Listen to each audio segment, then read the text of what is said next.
Tonight I thought I'd share a recipe for some Swedish comfort food, Korv stroganoff, or sausage stroganoff. All right, we're going to be making Korv casserole or Korv stroganoff tonight. Here's our basic ingredients. I begin by grating some carrot.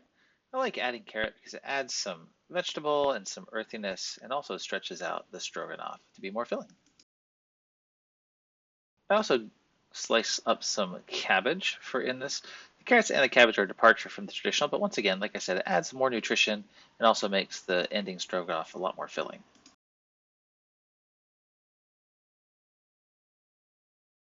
I also chop up 2 small onions into small pieces. They cook down, so the size isn't really that important, but they had a lot of flavor.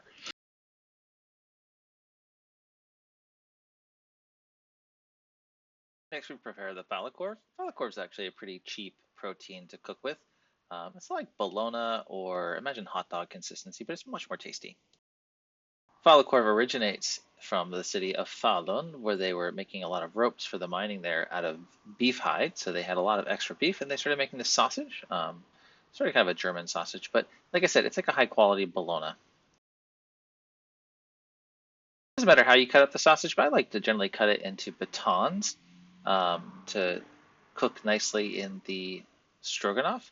You see here, you just kind of quarter the sausage and then work into small slices and then make small batons to then incorporate in the frying pan.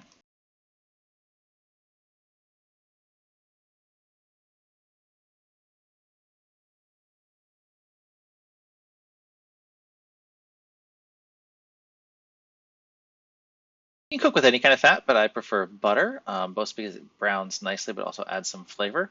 So I add a little bit of butter to the frying pan before I start with the onions. I like to cook the onions until they're translucent, giving them a little bit more flavor, softening them up. This makes sure they blend nicely with the sauce.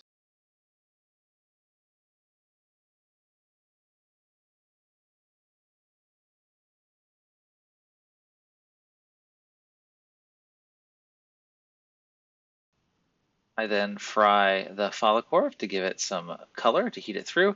Also, this has a tendency to drive off some of the liquid from the sausage so that your sauce is thick at the end.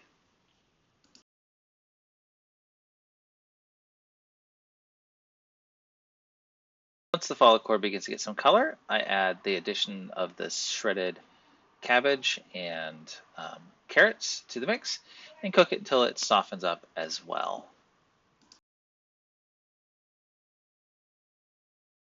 Once the cabbage and the carrots begin to soften up a little bit, I add a couple squeezes of tomato paste or tomato puree.